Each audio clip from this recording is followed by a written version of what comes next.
کہ نہ ماں رہے گی نہ اس کے حقوق رہیں گے. تو ایک چیز گناہوں سے روکنے والی تھی تو آپ نے اسی کا اڈا بھی اڑا دیا.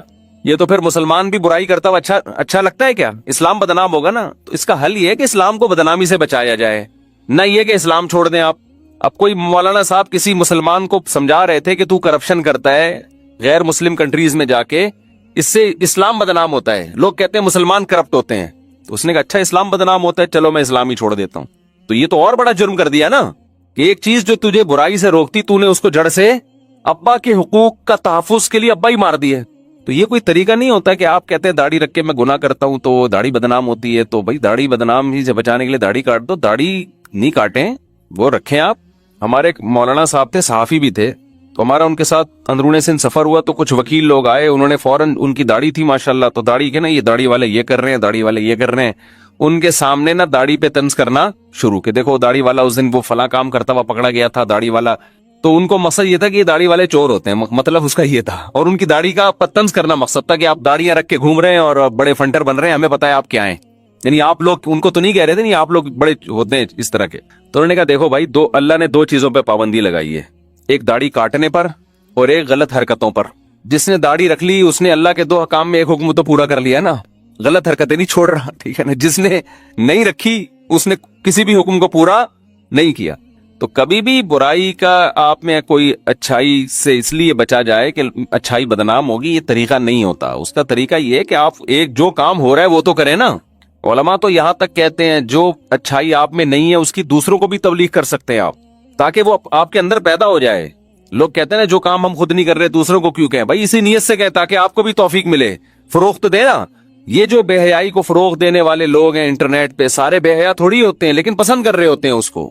برائی کرتے نہیں ہیں لیکن پروموٹ کر رہے ہیں اس کو. تو آپ اگر اچھائی نہیں بھی کر رہے تو پروموٹ کس چیز کو کرنا ہے, آپ نے اچھائی کو کرنا ہے کہ چلو یار اس بہانے ہو سکتا ہے ہم بھی اچھے ہو جائیں. اسی طرح اللہ کے حقوق میں زنا سے بچنا, یہ کس کا حق ہے؟ توبہ کر لیں بھائی. بدنظری کرنا صغیرہ گناہ ہے, عادت پڑ جائے تو کبیرہ گناہ ہے. یہاں سے نوجوان خوش ہو گئے ہوں گے, اچھا بدنظری صغیرہ گناہ ہے, تو یہ خوب سمجھ لو جو بدنظری ایک دفعہ کرتا ہے بار بار بھی وہی کرتا ہے. ایسا نہیں ہوتا کہ سال میں ایک دفعہ اس نے کسی انٹی کو دیکھا اور یہ سوچ کے کہ بھائی صغیرہ ہو گیا, میرا ایک جو صغیرہ گناہ تھا وہ میرا پیکج کمپلیٹ ہو گیا ہے, اور صغیرہ پہ اللہ پکڑتا نہیں ہے. کیونکہ جو ایک دفعہ دیکھتا ہے وہی روزانہ بھی دیکھتا ہے, وہی بار بار بھی دیکھتا ہے. جو نہیں دیکھتا وہ ایک دفعہ بھی بولو نا نہیں دیکھتا. تو صغیرہ تو اس لیے شریعت نے کہہ دیا کہ بھائی 5 دفعہ ہو جاتا ہے, انسان ہے, کبھی نظر پڑ جاتی ہے, پھر دوبارہ بھی نظر اٹھا کے دیکھ لیتا ہے, گناہ ہو جاتا ہے. مایوس نہ ہو کہ یار اب تو میں کبیرہ کا مرتکب, اب تو میں تو توبہ استغفار کرو, آئندہ کے لیے حفاظت کرو. تو زنا کرنا کبیرہ گناہ ہے, قتل کرنا کبیرہ گناہ, بہنوں کی وراثت کھانا صغیرہ ہے کہ کبیرہ ہے؟ کبیرہ گناہ ہے. وراثت میں تاخیر کرنا تقسیم کرنے میں, آج کل کھاتے نہیں ہیں لوگ, کہہ رہے ہیں ابا کے انتقال کو 30 سال ہو گئے, ابھی ٹھہرو ذرا کریں گے, اماں کا بھی انتقال ہونے دو. تو یہ صغیرہ نہیں ہے میرے بھائی, ویڈیو نہ بنائیں, یہ صغیرہ نہیں ہے, یہ کیا ہے؟ کبیرہ گناہ ہے. جب لکھا ہوا ہو کہ ویڈیو نہ بنائے پھر بھی بنانا صغیرہ ہے کبیرہ ہے؟ اچھا, عورت کا شوہر کی نافرمانی کرنا, چھوٹی موٹی نافرمانی ہر گھر میں ہوتی ہے, ان بڑے پیمانے پر نافرمانی کرنا, اس کی پرمیشن کے بغیر آپ بار بار گھر سے جاتی ہو, وہ پوچھ رہے کہاں بیٹھی ہو, آپ کون ہوتے ہو مجھ سے پوچھنے والے, اس کی وجہ سے وہ ڈپریشن میں جا رہا ہے. تو نبی صلی اللہ علیہ وسلم نے فرمایا وہ عورت جس کا شوہر اس سے راضی نہیں ہے وہ جنت میں نہیں جا سکتی. عورت کے حقوق میں جو انسان مخلوق کے حقوق ان میں سب سے پہلے اللہ نے شوہر کا حق رکھا ہے. اور مرد اگر اس کے بیسک حقوق ادا نہیں کر رہا, نان نفقہ ہے, اس کو کچھ ٹائم بھی دیا جاتا ہے, یہ سب چیزیں نہیں کر رہا, اس کو ذہنی ٹارچر کر رہا ہے, تو یہ صغیرہ ہے کبیرہ ہے؟ دیکھو یہ چیزیں کبھی کبھار صغیرہ میں آتی ہیں, ہر گھر میں ہوتی ہیں, کبھی کبھار تو یہ جہاں انسان رہتے ہیں تو 100% درست کون رہتا ہے, لیکن ایسے حالات ہیں کہ عورت کو ذہنی مریض بنا دیا, وہ ڈپریشن کی گولیاں کھا رہی ہے, یا ایسے حالات ہیں کہ عورت نے میاں کو ڈپریشن کا مریض بنا دیا. عدالتی خلے لے کے شادیاں جو ہو رہی ہیں آج کل, مرد کے بچے بھی گئے, بیوی بھی مارکیٹ سے شارٹ, بیگم صاحبہ کو کوئی اور پسند تھا, خلا لیا, چلو جی وہاں مفتی اور حضرات چیختے رہ جائیں اس خلا کی کوئی حیثیت نہیں ہے. تو یہ کون ہوتے ہیں؟ میں نے بھی ایک بیان تھا میرا خلا پر نا, اس پہ نیچے لوگوں کے بہت سارے نیگیٹو کمنٹس, بار بار کہہ رہے ہیں خلا کا حق تو اللہ نے عورت کو دیا ہے, یہ مولوی دیکھو کیا, یہ مولوی غلط گائیڈ کر رہا ہے. قرآن میں کہیں بھی نہیں ہے کہ خلا کا حق ایسے دیا ہے عورت کو کہ شوہر کی اجازت کے بغیر وہ خلا لے لے, ایسا قرآن میں کہیں بھی نہیں ہے, قرآن کے اندر موجود ہے. فلا جناح علیہما, میاں بیوی دونوں پر کوئی گناہ نہیں ہے کہ وہ ایگریمنٹ کر لیں. اگر دونوں حدود اللہ پہ قائم نہیں رہ سکتے اور عورت شوہر سے مطالبہ کرے کہ مجھے علیحدگی چاہیے, تو اللہ کہہ لیں دونوں پر کوئی گناہ نہیں ہے کہ شوہر مہر واپس لے کے اس کو چھوڑ دے. یہ ہے خلا. فی مفتدت بھی, فدیہ دے دے اس کو. تو فدیہ جانبین کی مرضی سے ہوتا ہے. معاوضہ جب بھی کسی چیز کا لیا جاتا ہے تو اگلا معاوضہ قبول کرنے پر راضی بھی تو ہونا. تو خلا اسلام میں ایک ایگریمنٹ ہے, تو دونوں طرف سے ہوتا ہے. اور بخاری کی مشہور حدیث ہے, نبی صلی اللہ علیہ وسلم کے دور میں خلا کیسے ہوا تھا. وہاں آپ صلی اللہ علیہ وسلم نے شوہر کو بلا کے راضی کیا تھا. خاتون نے نبی کی عدالت میں کیس دائر کیا کہ میں نہیں رہنا چاہتی. آپ نے ان کے شوہر کو بلایا اور ان کو حکم دیا طلقھا, ان کو طلاق دو. ان کے شوہر نے طلاق دی, پھر نکاح ختم ہوا ہے. سمجھتے ہو کہ نہیں سمجھتے؟ تو عام طلاق میں اور خلا میں فرق یہ ہے کہ عام طلاق مرد اپنی مرضی سے دے رہا ہوتا ہے, عورت کا اس میں مطالبہ نہیں ہوتا. خلا میں عورت کا مطالبہ ہوتا ہے. تو خلا عورت کا حق کا مطلب یہ کہ عورت بھی طلاق کا مطالبہ کر سکتی ہے. یہ مطالبہ کرنا ضرورت کے وقت ناجائز نہیں, اگر کوئی ضرورت ہو تو کر سکتی ہے, کوئی معقول وجہ ہو. آج ہماری عدالتوں نے کتنا آسان بنا دیا اس کو. ہاں پھر ٹھیک ہے, پھر ٹھیک ہے. ہاں کورٹ اس کو کہہ رہی ہے شوہر کو خلا دے دو, پھر شوہر دے دے, سائن کر دے, پھر ٹھیک ہے. ہم تو یہ کہہ رہے ہیں کہ شوہر بعض دفعہ آتا نہیں ہے, نوٹس نہیں پہنچتا, آیا الزامات ثابت نہیں ہوئے اس کے اوپر, جو الزامات لگے تھے جھوٹے الزامات تھے, دلیل سے ثابت نہیں کیے, شوہر نے الزامات کو مانا بھی نہیں, پھر بھی بس جو قانون کی کتاب میں لکھا ہوا ہے, جو میں نے خود پڑھا ہے کہ ہر قیمت پہ عورت کو علیحدگی دی جائے گی اگر وہ نہیں رہنا چاہتی, چاہے اس کے پاس کوئی معقول ریزن ہو یا نہ ہو. کوئی معقول ریزن ہو پھر تو ہم بھی اس کے قائل ہیں, بلکہ معقول ریزن, چند معقول ریزنز ایسی ہیں کہ اگر شوہر سائن نہ بھی کرے تو خلا تو نہیں ہے لیکن نکاح فسخ کر سکتی ہے کورٹ. پھر سمجھ رہے ہو بات کو؟ بعض ریزن ایسی ہیں, کوئی واقعی بڑا ظلم ہو رہا ہو نا عورت کے اوپر, بے تحاشا مارتا پیٹتا ہے, یا بیسک نان نفقہ ہی نہیں دے رہا ہے, یا خدا نخواستہ کوئی نامرد ہے, حق زوجیت ادا کرنے کی طاقت ہی نہیں ہے, تو یہ تو نکاح کی اب مصلحتی فوت ہو گئی نا. ایسی کنڈیشن میں کورٹ پر لازم ہے کہ وہ شوہر کو بلائے. عورت نے دعویٰ کیا کہ اس میں یہ 3 خرابیاں یا 2 یا 1 خرابی ہے, تو وہ اس پہ کیس کرے اور یہ دیکھے کہ یہ واقعی سچ کہہ رہی ہے کہ غلط کہہ رہی ہے. جیسے جج کرتا ہے نا, چوری کا الزام لگائے تو ایسے تو نہیں کہ جس نے الزام لگایا بس فوراً مان لیا آپ نے. جج یہ بات جج کرنے کے بعد فیصلہ کرے کہ ہاں جی یہ الزامات ٹھیک ہیں, اور یہ واقعی ایسے الزامات ہیں کہ اس کے ایسی صورت میں شوہر کے ساتھ عورت کا گزارا ناممکن ہے. اب یہ ہے کہ اللہ کی حدود پہ یہ قائم نہیں رہ سکتے. پھر مرد جج بیوی سے کہے گا کہ آپ رہنا چاہتی ہیں, علیحدگی چاہتی ہیں. اگر وہ کہے مجھے علیحدگی چاہیے تو پہلے صورت میں یہاں بھی جج شوہر کو کہے گا کہ آپ اس کو طلاق دو. اگر وہ نہیں دیتا تو اگر یہ بیماری قابل علاج ہوگی تو علاج کا موقع دیا جائے گا 1 سال کا. اگر قابل علاج ہی نہیں ہے, یعنی حتی الامکان کوشش کی جائے گی, پہلے موقع دیا جائے اس کو. نان نفقہ نہیں دے رہا, اس کی وجہ پوچھی جائے گی, کیوں نہیں دے رہے آپ. تو یہ تمام پروسیس سے گزرنے کے بعد جج یہ جب فیصلہ کرے گا اس کے بھئی یہاں متعنت ہے, مرد جو ہے نا وہ ظالم ہے, یہ نہ رکھتا ہے نہ چھوڑتا ہے, تو پھر اس کو کہے گا کہ آپ اس کو طلاق دیں. وہ نہیں دیتا تو پھر خلا نہیں ہوگا, یہاں فسخ نکاح ہوگا کہ جج نے کیا کیا, دونوں کا نکاح ختم. یہ اس کنڈیشن میں جائز ہے. آج جو عدالتوں میں چل رہا ہے وہ یہ نہیں ہے, اس پہ ہم چیخ رہے ہیں. آج جو کورٹ میں چل رہا ہے وہ یہ چل رہا ہے کہ عورت جائے, اس کو ایک پرنٹڈ ایک صفحہ دے دیا جاتا ہے وکیل کی طرف سے, اس میں سارے الزامات پہلے سے لکھے ہوئے ہوتے ہیں کہ کیا کیا الزامات لگیں گے. جج یہ تحقیق نہیں کرتا ہے کہ یہ الزامات صحیح ہے یا غلط ہیں, اور جج کو تحقیق کی ضرورت بھی نہیں ہے. اگر یہ ثابت ہو بھی جائے کہ الزامات غلط ہیں, جج نے پھر بھی خلا کی ڈگری پکڑانی ہے, تھمانی ہے, چاہے شوہر سگنیچر کرے یا نہ کرے. یہ کالعدم ہے, جج اپنی بیوی کو طلاق دے سکتا ہے, کسی مرد کی بیوی کو طلاق نہیں دے سکتا. ریاست کو اتنا کنٹرول اللہ نے نہیں دیا کہ وہ آپ میری اور آپ کی بیویوں کو ہم سے جو ہے نا وہ طلاق دلوانا شروع کر دے. اسلام شخصی ملکیت کا قائل ہے. مرد کی عورت پر نکاح والی ملکیت ہوتی ہے, غلام نہیں ہوتی عورت, لیکن نکاح میں ملکیت کس کی ہوگی؟ مرد کی ہوگی. یہ خاندانی نظام کو بچانے کے لیے اسلام کا بنایا ہوا اصول ہے, اور عورت کے فائدے میں ہے یہ. ہاں اگر وہ ڈھیڑ بن کے بیٹھ جائے نا, عورت نے الزامات لگائے شوہر کے اوپر, گواہوں سے ثابت کیا, عدالت نوٹس بھیج رہی ہے شوہر کو آ جاؤ, وہ نہیں آ رہا, اور الزامات اسی سنگین نوعیت کے ہیں. چھوٹے موٹے دیکھیں وہ تو خرابی ہر گھر میں ہوتی ہے نا, مجھ سے تمیز سے بات نہیں کرتا, یہ کوئی ایسی وجہ نہیں ہے. یہ گالیاں دیتا ہے, تو گالیاں معین اختر کے ماموں اتنی گالیاں دیتے تھے. جو یعنی ایسے الزامات ہیں جو سنگین نوعیت کے ہیں, جس میں واقعی عورت کو شوہر کے ساتھ رکھنا انتہائی درجے کی زیادتی ہے. بے تحاشا مارتا پیٹتا ہے, اور نشہ کرا رہا ہے, اس کو کرا رہا ہے نشہ. یہ تو غلط ہے نا, یہ تو زیادتی ہے نا. یہ بھی اسی نوعیت کی ہے, نہیں بہت ہی واضح طور پر ہو نا. آج کل جو خلا آ رہے ہیں تمیز سے بات نہیں کرتا, گالیاں بہت دیتا ہے, گندی گندی گالیاں دیتا ہے. غلط کرتا ہے ہم کو اس کو پروموٹ نہیں کر رہے.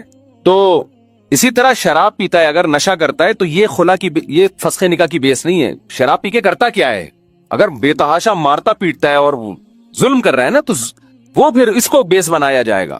تو خیر اس میں پھر یہ ہے کہ اگر وہ ہٹ دھرم ہو کے ضدی بن کے بیٹھ گیا, نوٹس آ رہے ہیں. اچھا یہاں بھی ایسا بھی ہوتا ہے کہ نوٹس بھی عدالت یہ نہیں دیکھتی کہ صحیح گھر پہ پہنچ رہا ہے کہ نہیں پہنچ رہا. شوہر بیرون ملک میں اندرون کچھ بھی نہیں دیکھا جاتا. جنرل مشرف کے جو سیاہ کام ہے نا, کارنامے, ان سیاہ کارناموں میں ایک اس خاندانی نظام کو تباہ و برباد کرنے کا صحرا بھی جنرل مشرف اپنے ساتھ قبر میں لے کر گئے. یہ سارا گند کس نے مسلط کیا ہمارے اوپر؟ جنرل مشرف نے. پورے خاندانی نظام کی اب ایسی کی تیسی ہونے جا رہی ہے ہمارے یہاں سوسائٹی میں. اور ہماری دینی تنظیمیں اس وقت بھی خاموش تھی, اب بھی خاموش ہیں. اسلامی نظریاتی کونسل اس وقت بھی خاموش, اور اب بھی الحمدللہ خاموش ہے. تو پتہ نہیں کیوں خاموش ہے, ان کی کیا مسئلت ہے, واللہ عالم. ہم تو اچھی تعبیر ہی کرتے ہیں, کوئی وجہ وسیع تر مفاد میں ہی ایسا ہو رہا ہوگا شاید. تو خیر ان کو پتہ ہی نہیں ہوگا. تو اب مسئلہ یہ ہے کہ اگر شوہر ہٹ دھرم ہے, بلا رہے ہیں, نہیں آ رہا, تو پھر بعض فقہا کی رائے ہونا تو یہ چاہیے کہ گورنمنٹ اس کو پولیس کے ذریعے اٹھا کے لے کر آئے.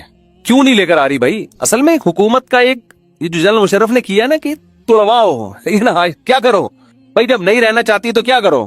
وہ یہ نہیں دیکھنا چاہتے کہ معقول بیس ہے یا نہیں ہے. ویمن رائٹ کے لیبل لگا کے خاندانی نظام کو تباہ اور برباد کیا جا رہا ہے. لیبل یہ ہے کہ عورت کے حقوق, لیبل یہ لگا دیا کہ کس کے حقوق ہیں. یعنی عورت کو اگر پڑوس میں کوئی اور اچھا لگ رہا ہے نا, اپنا پرانا والا اچھا نہیں لگ رہا, تو یہ عورت کا حق ہے کہ یہاں چھوڑ کے وہاں چلی جائے وہ. اور کمال کی بات یہ کہ بچے بھی ساتھ لے کے جائے گی. اس کے حق میں ان بچوں کا کیوں بیڑا غرق کر رہے ہو یار آپ؟ کچھ بھی نہیں دیکھتی کورٹ. جج پابند ہے اس لا کا, جو اوپر سے وہ کر بھی نہیں سکتا. وہ کہتا ہے بھائی مجھے جو لکھا ہوا ہے میں تو اسی کا پابند ہوں. تو جس پہ جو بھگتتا ہے نا, اس پہ دل پہ آ رہے چلتے ہیں, اس کو میرا بیان سمجھ میں آ رہا ہوتا ہے. جو بھگتتا نہیں ہے وہ نیچے نیگیٹو کمنٹس کر رہا ہوتا ہے. اس مولوی کو دیکھو کیسی باتیں کر رہا ہے, بھگتو گے پتا چلے گا. اور ویسے تو اب ویسے بھی جب خواتین میں جاب کا ریشو بہت بڑھ گیا ہے, تو دفتروں میں ایک سے ایک ہینڈسم ان کو نظر آئے گا. اور عورت ویسے بھی دل کی کمزور ہے. شوہر جس اسٹائل میں بات کرتا ہے نا, شوہر کو تو پتا ہے تو میری ہو گئی ہے. اجنبی آدمی ہمیشہ ایسے پیارے اسٹائل میں بات کرتا ہے کہ عورت ہمیشہ اس سے دھوکے میں آتی ہے کہ میرا میاں کیسے بات کرتا ہے, اور یہ میرے باس میرے سے ماشاءاللہ کتنے کیوٹ ہیں, میرے باس ماشاءاللہ کتنے پولائٹ ہیں. اس کو یہ نہیں پتا یہ جب تک تیرا باپ نہیں ہے نا اس وقت تک یہ بات کر رہا ہے. جب یہ شوہر بنے گا پھر دیکھنا یہ کتنا پولائٹ ہوگا. وہ جو تیرا مکھنچو شوہر بیٹھا ہوا ہے نا, گیس بجلی کے بل دے رہا ہے, اس کی قدر کر تو. وہ تیرے بچوں کا باپ ہے. اس کو یہ لگ رہے ہیں سارے جو ہے نا ہینڈسم اسمارٹ اور اتنی تنخواہ, اور یہ مجھے گاڑیاں دلائیں گے اور یہ کریں گے, اور وہ پھر خلا لے لیا. عدالت کہتی ہے خلا بھی لو, بچے بھی لے کے چلی جاؤ. برباد عورت نہیں ہونا ہے, مرد کا کیا ہے؟ تو مرد تو زندگی گزار لے گا کہیں بھی, برباد تم نہیں ہونا ہے آخر میں. عورت کا حقوق خدا نے جو بیان کیے وہ صحیح ہے, اس کو اللہ نے پابند کیا ہے. جو مل گیا نا اب اسی کے ساتھ رہنا ہے, تم نے وفا کرنی ہے. اچھا ہے برا ہے جیسا بھی ہے برداشت کرو. ہاں ایک حد, ایک سنگین نوعیت کے اگر اس میں ظلم ہے تو پھر اس کی صورت الگ ہے. وہ تو اگر وہ نہیں آ رہا تو پہلی کوشش تو عدالت کرے گی, پولیس کے ذریعے اس کو اٹھا کے لے کر آئے گی. کیوں نہیں آ رہا بھائی, تو بیرون ملک ہے, اس کو مہلت دے گی, آپ آ جائیں یا اپنا وکیل ہائر کریں آپ. پھر بھی اگر نہیں آتا, پکڑائی میں نہیں آ رہا, تو پھر یہ بعض فقہا کہتے ہیں یہ سمجھا جائے گا کہ اس نے ان الزامات کو تسلیم کر لیا ہے. ایسی صورت میں بھی کورٹ اگر فسخ نکاح کرتی ہے, نکاح کو ختم کرتی ہے, تو اجازت ہے. کیونکہ وہ ایک متعنت ہے نا کہ نہ رکھ رہا ہے نہ چھوڑ رہا ہے. بھائی آ کے فیس تو کر, تو یہ تیرے پہ الزام لگ رہے ہیں, صحیح ہے غلط ہے بتا تو صحیح نا. اسی وجہ سے جو عورتیں خلا میں کیس دائر کرتی ہیں, ہم ان کے مردوں سے کہتے ہیں آپ عدالت میں جا کے سماعت ضرور کریں. اگر یہ الزامات درست ہیں تو مانیں, نہیں ہے تو آپ انکار کریں. کیونکہ ایسی صورت میں پھر عدالت خلا دے گی تو کورٹ کا تو خلا کورٹ تو دے دے گی, لیکن کسی بھی مفتی سے فتویٰ لیں گے تو وہ اس خلا کو نہیں مانے گا. لیکن آپ اگر کورٹ میں گئے نہیں, پھر یہ اس کی علامت سمجھی جائے گی کہ آپ نے ان الزامات کو تسلیم کر لیا ہے. تو خیر جو اصل بات میں کر رہا تھا کہ عدالت سے آج کل جس طرح سے خلا لے رہے ہیں, یہ خلا لے کے کہیں اور شادی کرنا صغیرہ گناہ ہے کبیرہ گناہ ہے؟ کبیرہ ہے, زنا ہے. کیونکہ حلال و حرام کرنے کا حق اللہ نے کورٹ کے پاس نہیں رکھا, کہ کس کے پاس ہے؟ اللہ کے پاس.